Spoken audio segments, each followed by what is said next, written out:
calming, so meditative. Good breathing exercises, good stretching, good for all of your body, mind, body, and soul. Speaking of which, I've also taken up new hobbies. Again, sharing with you guys my new hobbies. Puzzles. You can get these from the dollar store for like $1. And they're really easy. But just in case they get difficult, I always have my trusty scissors to help get the pieces to fit. Anyway, here's something you competitive swimmers can do instinctively. Do the puzzle, then mess it up and challenge your sibling or your parent or someone else in the house to do it as fast as you. Put a stopwatch on it and get into a little competition. Who can assemble the simple puzzles fastest without using the scissors? All right, so today we have Coach Beth, who's going to talk to you about why swim, why join swim team, what's the great stuff about being on a swim team. And then we're going to have Coach Mark talking about college swimming. Why swim in college? How do you get to swim in college? What is it that helps you on that journey to get to swim in college? Then later on today, we'll have Coach Corey, Coach Luke again, working dryland with you. Hope you tune in. Make sure that you are doing the drylands. And let's not forget that mile run. Have a good time with that. Get competitive, but don't overdo it. Always be safe. And above all, be positive. See you later. Go Gold! And 20. Whew, got my workout in today. Ready for today's talk. Mitochondria in the blood cells.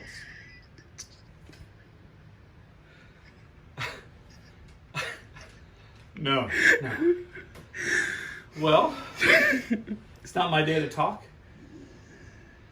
Oh, is it Coach Beth's day to talk?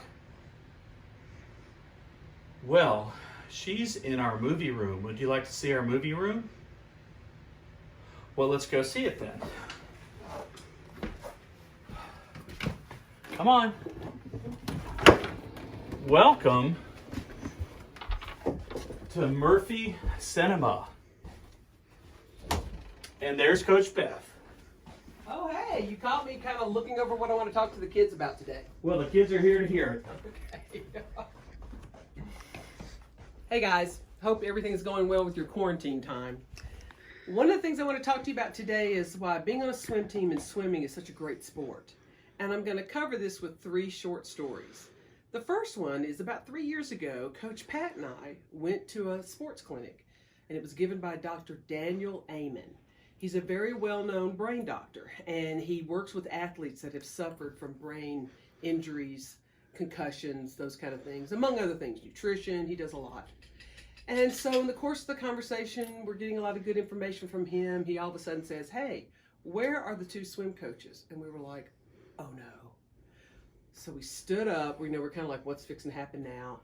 And he said, see those 2 guys over there? That's who you need to send your kids to. Swimming is the best sport in the world for young children. It helps them to grow into adolescence well. It helps them to grow into young adults well. And he went on to talk about the different reasons for this.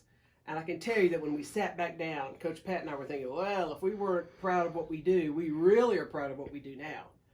And so the second story tells you a little bit of what he was talking about with the brain situation. There was a survey done across the college campuses about 8 years ago. And what they were trying to find out was what's the correlation between being a college athlete and making good grades. And so they surveyed all these different colleges, and swimming always came out on the top 3 of athletes that had the best grades. And usually swimming was number 1. Why is that so? Well, there's 2 key reasons. Number 1, swimming teaches you time management. You're in the water a lot longer than a lot of other sports ask you to practice. And because of that, you have to manage your time to be able to get your grades in, get your studying in, as well as have a little personal time. So you learn how to manage your time. The second thing is, and all of you out there that have me as a coach know, I tell you a lot, swimming is not for dummies. You're going up and down the pool with information that we give you, that we want you to think about so that you can improve your stroke. So when you're going up and down and doing those laps and you're thinking, you will improve. And that takes me to the third story. When I was in high school, I was on the swim team like you are. And one summer, my junior year, the football coach told the football players he wanted them to find something to do over the summertime to keep them in good shape. And so some of them thought, okay, we're going to go swim on the swim team with Beth. They were my friends. And they said, oh, that's going to be easy. And I was like, easy? They lasted 3 days. At the end of 3 days, they were like, oh my gosh, Beth, we don't know how you do this. This is so hard. This is harder than anything we do on the football field. And what that tells me is that you guys that are coming to swim practice day and day again, not only are you becoming smarter people, but you're also becoming better athletes. Just as good an athlete as any other sport out there, if not better. So, with that in mind, I'm looking forward to having you guys back in the water when this is all over, but enjoy your time while you can.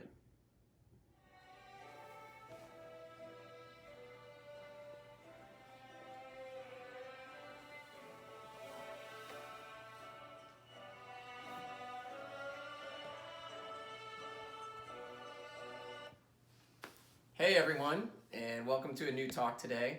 Today we're going to be talking about swimming in college. Now this is going to have probably 2 parts to this, and I know some of you parents of younger swimmers are going to say, hey, I don't need to know this yet, but you can probably do at some point, and I want you guys to tune in. If not today, that's okay, but there's going to be this video for a long time so you can check it out. So, here's a little overview of what we're going to be talking about today. Swimming in college, is it for you? And the correct answer is yes. I can't tell you how many times I've had a parent come up to me of a little kid or even a teenager and say to me, my kid isn't like they're going to be swimming in college, they're not going to be doing that. And I say, whoa, whoa, whoa, that's not the way this goes. Anyone who really wants to do it can swim in college. We want everyone to do this.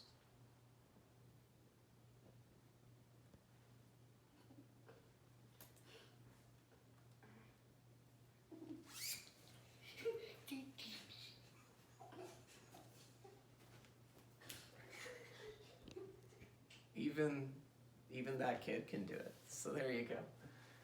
All right, so your swimming could be the foot in the door to the school that you want. That's one of the other reasons that we want you guys to know this information. Say you wanted to go to Harvard or Princeton and your dream has been to be this great aspirational academic school. Swimming might be that thing. Please understand that when you go down this process, swim coaches can help with admissions, and they can make sure that you're getting into schools even if you didn't think you could get into them. The other thing to realize is that we are here to help. The coaches at Chattahoochee Gold pride themselves in making sure that we are helping you along with the process.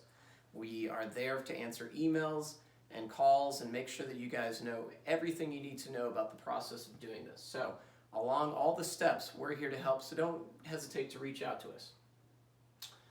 One of the main themes throughout this whole thing is cast a large net, and you don't have to have tunnel vision about anything. I want you guys to know something. Most kids, when they're little, they decide, oh, well, I want to go to such and such school because my mom and dad said that's the place I want to go. I'm going to Penn State. Yay! Let's go, Jackets. I'm going to Georgia Tech.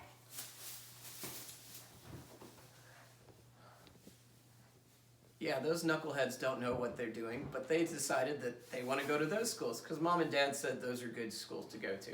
So throughout the whole process, try to tell your swimmer to get rid of their preconceived notions about where they want to go or where might have a cool mascot, and think about this as a large search for the right school.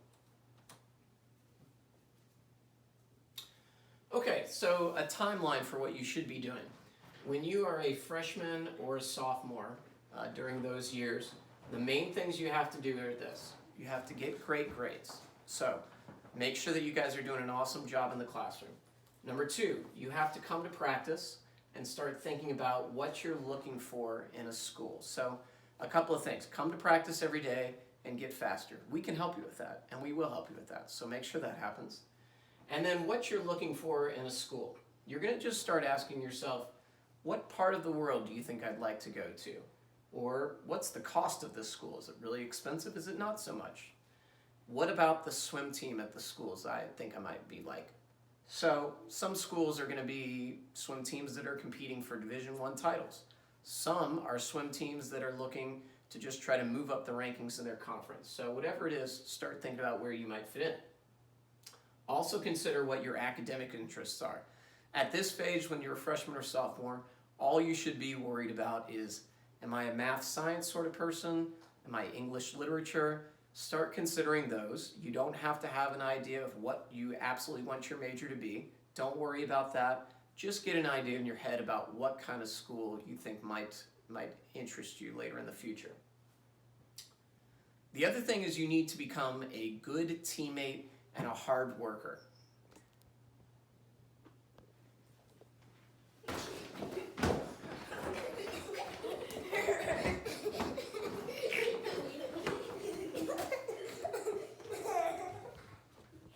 Once again, don't fight with your teammates. Make sure at this point, you guys, that you are thinking about how do I better interact with my fellow teammates, and make sure that how do I become the best worker in practice. And the reason is because this process will end at some point with a college coach talking to one of the senior coaches, and the questions they're going to ask are, number one, what kind of teammate is this person? And number two, are they a really hard worker? So those questions are going to come up, and you really want to make sure that you are not the catty teammate, the teammate that starts drama on the team. You want to be the one that supports your teammates so the coaches can say just good stuff about it. Okay, let's talk about casting that large net that I talked about at the beginning. You want to make a large list. It could have 20, 30, even 40 schools on it. The larger the better on this, because you're going to start out with that wide swath knowing that some of the schools might not be interested in what you have at that point, and that's okay. So considerations on type of the schools that you're looking at should consider are these things. First, you're going to look at location.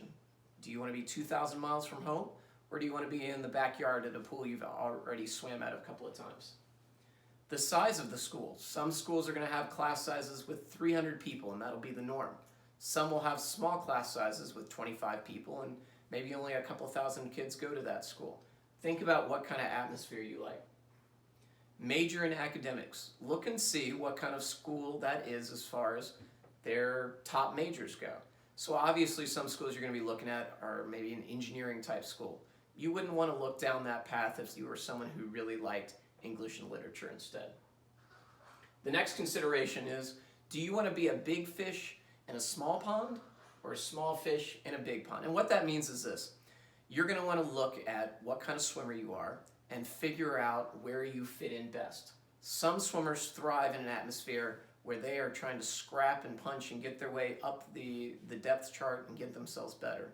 Some swimmers are really going to like things if they just say, you know what, I want to be the number one dog. So think about what appeals to you with that. And then that leads to my next point. You're going to match up those wants with the conference results of schools that you're looking for. In the age of SwimSwam and online times, it's really easy to find this. Look at conference results and see where your times would place you in terms of the conference championships, because schools are really looking for people who are going to be in the top 8, top 16 of the conference championships. So look at those results, figure out where you might be for some of the schools you're looking at. You also want to look at that college's team's improvements. And once again, this is easy information for you guys to find at this point. You really want to check out teams that the swimmers who go there show big improvements. Too often, we send swimmers off to college and they say, oh my gosh, I wish I would have looked and seen if those kids were improving year after year after year, because you want to go to a school where the coach there really knows what they're doing and really can produce some faster swimmers. Money. We don't really want to talk about this, but now's the time to. You need to also talk with your parents at this point. Parents, you want to talk with your swimmer and say, hey, this is the sort of school I think we can afford, or this is the sort of school we can't afford. It's okay to have that talk at this point so that your swimmers don't get 95 yards down the football field on this and they decide, oh wait, I can't afford to do this. So now's the time to start talking about money. Once again, the larger the net you cast, the better off you're going to be in this situation. So keep that in mind. I caught a max fish. I caught a max fish. My hand is squirmy.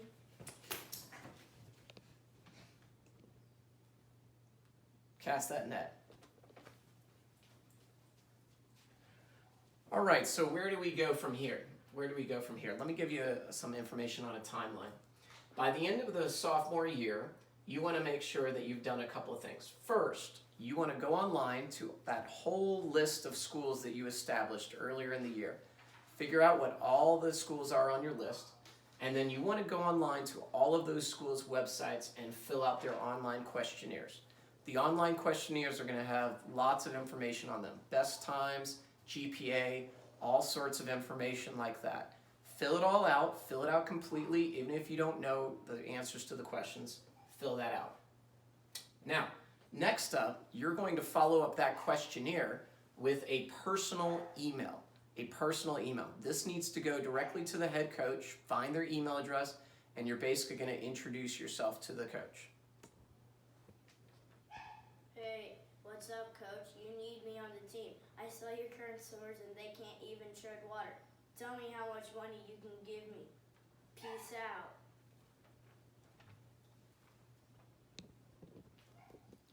Yeah, don't have a letter like that. Right here in the presentation, which will be posted, I will give you guys a sample letter. Basically, you're just going to say, "Dear Coach," and introduce who you are, where you live, the club team you swim for, maybe a few of your best times and your GPA, and that's about it. You want to encourage them to make sure that they keep you in the loop in the recruiting process going forward. Once again, that personal email is key to this whole process. It tells the coach a lot about you willing to go out of your way to make this happen. The other thing you want to do is register with the NCAA Eligibility Center. There's a link in the presentation to do that. That just means that you are passing all your classes. It'll tell the coach that you are available to be recruited, and it's kind of a gateway to making sure you can do all the rest of these things. So go online and do that as well. Junior and senior year. Here's what will happen next. The timeline as to when the rest of the things happen will vary greatly. Some people will be finishing up the recruiting process early in their junior year, and some people will be finishing it up late in their senior year. And either way, that is okay. Don't worry about it. You want to make sure during these times you're sending out updates to coaches on your best times. So the same list, address books list that you sent out the personalized emails to, you want to send out updates to times and say, "Hey coach, just got done with so-and-so meet and I went some best times. Here they are. Thanks so much." You want to take and retake the SAT and the ACT. Making sure that you get good enough grades is a really important process in the coach evaluating if you're going to be a good fit for their team. So I encourage everyone to take it a couple of times, at least a couple of times. You want to then start planning your official and unofficial visits. You get 5 official visits and unlimited unofficial visits. Keep one of those official trips as a backup. We encourage people to try to narrow it down to just 3 or 4 official visits so that you have one left just in case you were to need it. The schools that are recruiting you will probably have sophomore and junior days. What those are is those are opportunities for you to visit the campus, see everything, interact with the coaches and teammates. They are really great if it happens to be one of the schools you're considering. So don't rule it out. But you do not have to do a junior or senior day to still be considered in the recruiting process, so don't feel like you have to. Don't worry about when all these things happen. Just make sure that you are picking the right schools and trying to put all your emphasis into the schools that are going on. You want to make sure also that there's no social media pressure to sign. I signed today. I signed today. I signed today. I signed today. You did.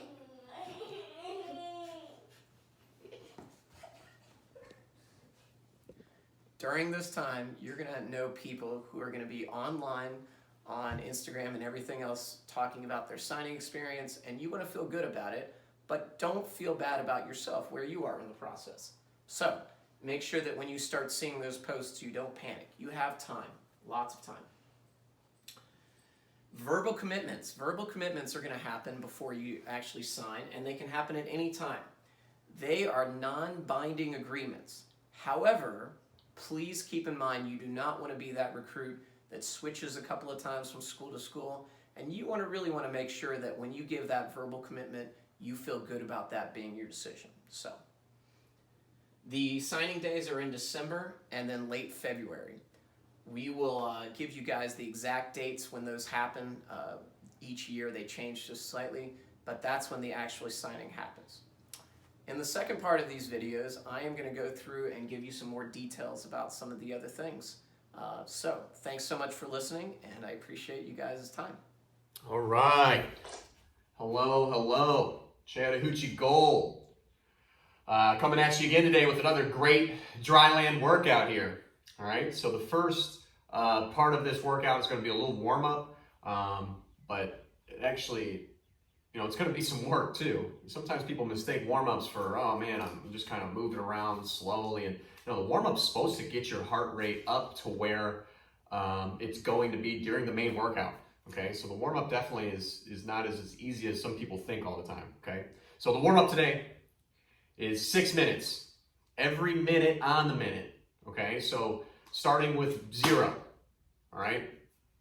0 to the first minute mark. You have to get 7 burpees, 0 to the first minute mark. Okay. However fast you get them done, the more rest you obviously get from minute 1 to minute 2 then. Okay. So every minute on the minute, going 7 burpees. So 0 to 1 minute, 7 burpees. I rest when I get done with those 7 till the next minute mark. Okay. 1 minute to 2 minutes, 7 burpees. Okay. You just keep going for that. 6 minutes, every minute on the minute, 7 burpees. Okay. And let's take a quick look at what a burpee should look like. Okay. Again, both feet go back.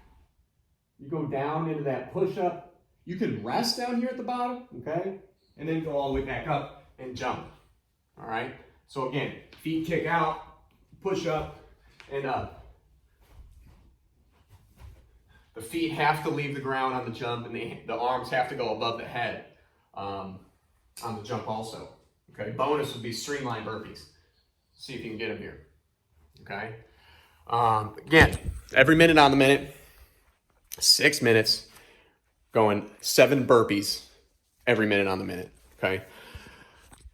Let me know how that goes. Whew. Now that warm-up's done, this is going to be the first part of the main set. Think about it being a 2-part story. This is part 1 here. Okay. You're going to go 3 times through this at your own pace, 3 times through. You're going to go 10 push-ups, 20 sit-ups, and 30 air squats. Okay. Let me adjust this camera here a little bit so you can see these push-ups. Again, we're looking for that back to be flat. Okay, not having an arch in the back here, or we're up like a pyramid. We don't want any of that here. Okay. The hands should be underneath the elbows underneath the shoulders here. Okay, think about how you would take your mark on a starting block. You want those arms within that shoulder line right here, not way out to the side or way narrow inside here. Okay, so again, all the way down, all the way up, all the way down, all the way up.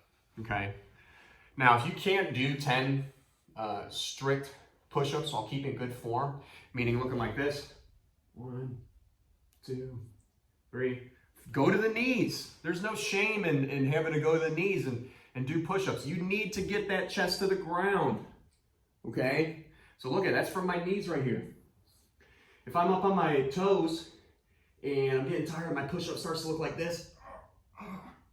That's not good. You are gonna hurt yourself, okay? So have no shame. Go to the knees if you gotta. They're for quality. Everything needs to be done for quality here, okay? All right, sit-ups. Pretty self-explanatory. Feet need to be flat to the ground. Try not to have those toes up. Going down, touch behind your head. Up, touch the toes. Up. Sit-ups. You guys all know how to do sit-ups, okay? Then 30 air squats. Been doing a lot of these lately, keeping those legs in great shape, all right? knees right over the heels right here, okay? Down, get about to a 90-degree angle, keeping the weight on the backs of those feet into those heels and up. Okay, air squats. Super important that all this stuff gets done properly. You know, you start doing those air squats, you start coming forward on those toes. You may not feel it now, tomorrow, next week, month from now, but eventually if you keep doing squats like that, you're gonna hurt your knees. You're gonna have an injury start to develop. Okay, so let's make sure we're doing those squats right. You know, and if your parents are around, have them check you out. You just saw how to do it. Freeze the frame and look how I just did it right there, and then check do I look like this? And have a discipline to always make them done properly, always do them properly, okay? Not just for speed here. All right, so again, that's 3 times, 10 push-ups, 20 sit-ups, 30 air squats. That's the part 1, okay? Part 2, all right. Sorry, I had to reset the camera here. Part 2 of the workout, okay? 20 minutes here. 20, get a running clock. Get your phone out, get your Apple Watch out, get a little stopwatch out, all right? You can even set a timer on the microwave in the oven. It has that feature.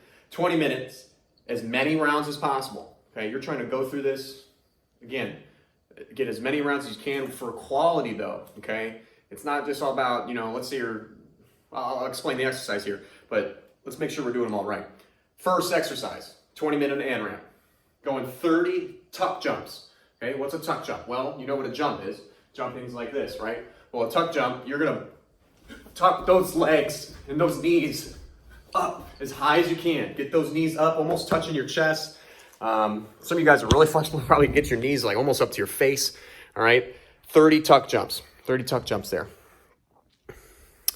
Next exercise, back to those sit-ups, okay? We did a little bit in the first round, okay? 30 sit-ups again. We all saw how that looked in the first part of the workout here. Next exercise, 30 lunges, okay?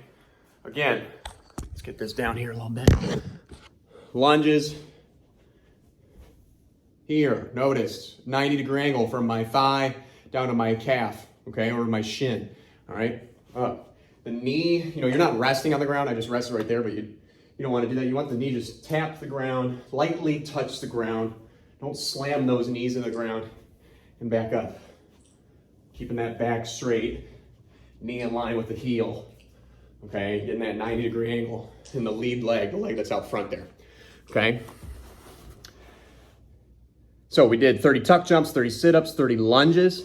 Now going a little more ab work here, 30 leg raises. Now you can have these behind you have your hands behind underneath your bottom here, head back, try not to have that head lifting up, but back's flat on the ground and everything. It's coming from the waist, the core right here. You're lifting these legs up and down, up and down. The feet shouldn't touch the ground. Okay, let me see if I can get a better angle here. Don't rest the feet on the ground during this. Okay, like, we don't want that. Okay, leg raises. Point those toes up, straight legs. Use those abs, strengthen those abs up here. Okay, 20 minutes. You just keep going. Don't stop. All right, obviously you're gonna, you'll take a 5-second, 10-second little rest to sip on some water, but as many rounds as you can possibly get. And again, let us know how you're doing. Give your coaches a shout out. Say, man, I really enjoyed that workout, or oh, this didn't quite make sense. Let us know what we can do to help keep your fitness going, okay? That's it, right? Going through all that. You got the warm up, every minute on the minute, 6 minutes, 7 burpees every minute.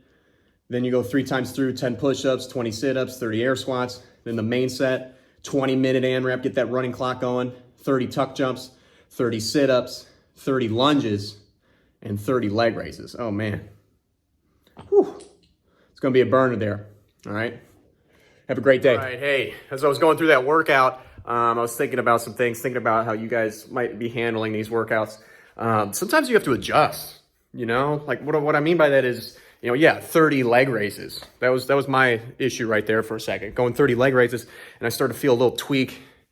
Something just kind of bothering me, my lower portion of my back. Usually I push through stuff, right? I like to stay tough and try to grind through it. But I know my body better than anybody else. You know your body's better than anybody else, okay? You gotta, sometimes you gotta scale some things, right? Do something different. So for example, those leg raises were bothering my lower back. Change to straight leg sit-ups, okay? I know we did 30 sit-ups, 30 regular sit-ups there, but again, the leg raises bother me. Oh man, should I just not do the workout? Should I just sit there during those 30 reps and not do nothing? No, add something else, change it, okay? It's not, these are recommendations. It's not a bad thing to, okay, that was obviously supposed to be an ab exercise with those leg raises. Maybe I just should do, a wall sit. Maybe I should wall sit for that. However long it would take me to do 30 leg raises. Let's say, we'll make it simple, 30 seconds. Wall sit for 30 seconds during that. Okay, change it up. Don't just stop and not do the thing. But I understand that people have already existing injuries, or maybe something's just a little tweaked right now. Change it. Okay, it's your workout. Get up and get after it, though. Hi, everybody out there. It's Lucky, and I hope you did all your dry land. Not just a part of it, all of it. That's really important. That's how you're going to keep getting fit and staying fit, getting ready for the water. And I want to just share with you one of the things I've been doing. It's fun to have furry friends around. These are two of my furry friends. This is Lily and this is Callie. And I'm trying to teach them tricks. Some of them are smarter than others. Here you go, Lily. When you're locked in your house, it's really nice having pets around. They keep the environment warm and loving. So I'm going to encourage you, teach your pets some new tricks, whether it's a dog or cat, guinea pig, hamster, snake, whatever. Teach your pets tricks, record those tricks, and send us the videos. Share some of that stuff with us. We love to see what you're doing at home with your furry friends.